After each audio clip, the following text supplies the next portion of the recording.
Well, it's 2 days after the election, and yesterday I had a really hard time trying to pinpoint why I don't think I've ever felt more heartbroken and hopeless as I do now. There have been a lot of times in my life when I've been disappointed, when I've been depressed, when I've been angry, but I have never felt these things to the depth that I felt yesterday. But I gave it some thought, and I think I figured it out. The reason I'm so heartbroken, destroyed, and absolutely disgusted with the results of this election is that it invalidates everything I have ever been taught about how I should live my life and everything I've tried to teach my kids.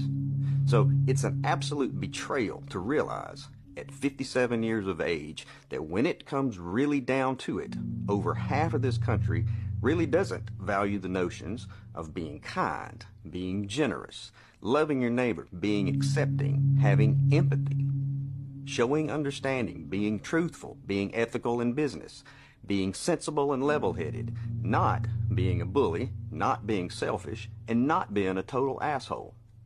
And because I've been taught these things my entire life, it's really easy for me to see that Donald Trump is a vile and despicable human being. He exhibits everything that I have been taught to set my sights against in order to be a good, functioning member of society. But now, over half our country supports this person and believes that he's the one who's going to make America great. Well, hey, here's a secret. Someone who has worked so hard at sowing discord is never going to do anything to unite us. That's his big lie, because he doesn't benefit from Americans coming together. He and all the Tucker Carlsons and Alex Jones out there, they profit from the rage that they're able to manufacture. So don't tell me it's okay if we disagree, as if this is akin to our individual preferences for wine or toilet paper. This is not a simple disagreement. This is you telling me that the values I've held dear my entire life have no meaning or place in the real world. This is you telling me that I should be shrewd, deceptive, cruel, and intolerant. This is you telling me that the type of person you really admire and look up to is a rich, entitled, narcissistic, criminally convicted pussy grabber. And if you're one of those guys out there that likes Trump because, well, he says what's on his mind, he tells it like he sees it, he doesn't have a filter. Yeah, sometimes you need a filter. There was a time, not that long ago, when being an asshole wasn't cool. If you were a shitty person, you just kept a lot of that to yourself, and society was all the better for it. But now it's all, let's make America great again. And what I'd like to know is, what specific time in American history are you talking about? What year exactly? Because for a lot of folks, this right now, this current time in American history is the greatest. And you know that. And for some reason, you don't like it. It's like this crazy idea that giving certain rights to someone else somehow takes some of yours away. Or are you just pissed that you're not special anymore?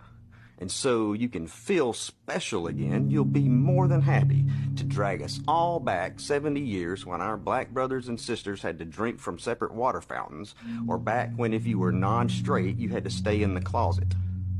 Personally, I'd like to go back to a time when assholes had to stay in the closet. And don't tell me, oh, don't be stupid. You're getting it all wrong. It's really about none of that. It's really about the economy. As if that excuses the behavior. You're willing to overlook all the other fascist rhetoric because all that's doing is showing your wives and your daughters and minorities and LGBTQ and other marginalized groups that you're completely willing to throw them under the bus as long as you can save 5 cents a gallon on gasoline. Did your stock portfolio get a bump yesterday? Well, good for you. Maybe you can sit offshore on your new boat and watch this country burn to the ground. The reality is that as a country, we have the opportunity to take the high road, to stand for something higher than our basest instincts, to stand for equality and fairness, to stand for the overall good of everyone. but over half of y'all kept us from taking it. And the whole world was watching. And you know who else was watching? Your non-white friends, your non-straight friends, your wives, your kids, your daughters. So to anyone who actually does claim to value those higher ideals, you know, the ones I mentioned earlier, the ones we were taught as kids in Sunday school. Yeah, Christians, remember Sunday school?